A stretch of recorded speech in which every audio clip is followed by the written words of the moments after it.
So I'm sitting here thinking about ambition. Getting ready to go up on a retreat this weekend up in the mountains, and I've been asking God, what am I here to learn? What do I need to get ready for? God says, why are you being ambitious? What? Let me 1 Thessalonians chapter 4.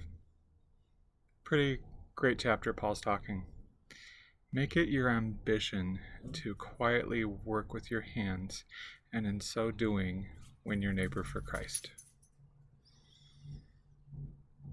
That's my translation a little bit on it, but think about that for a minute. It kills me, it slays me, because all I want to do is the next program, the next thing, and go to the next place for God. It's all for you, God. It's all for you. Here's the thing. God doesn't ask me to do that. He asked me to be quiet, to sit and be still and be restful. James chapter 4 says, the source of all your quarreling is your vain ambition for more, your constant want of more things, bigger car, nicer cigars, whatever it could be. But you know what?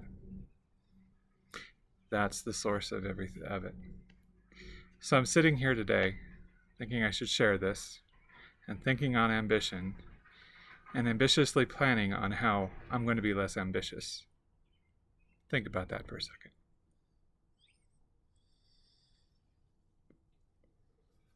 Meanwhile, if you're asking, AJ Fernandez, New World. Good stick. So, and everything that's been going on with my friends and holy smokes, I've been sitting with a lot of you lately, and I love it. Love every minute of it. Love every minute of it. But how much of what you've been telling me and what I've been telling you is about our ambitions for God, or our ambitions for what we want to see?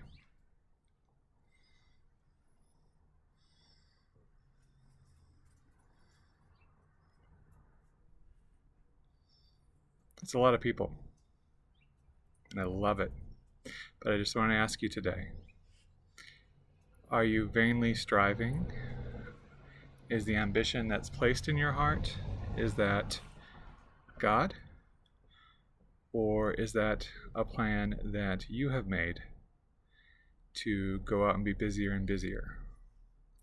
It's been really hard for me hitting that second phase of life here. I'm 45 years old, so I'm in that mid-stride. Everybody's like, I should be driving the Porsche and everything now, all the things, having a midlife crisis. I'm not having a midlife crisis, I'm having a midlife revelation. And those revelations are that my life will not be measured by anything I do, but my life will be measured by how much room I make for my Creator.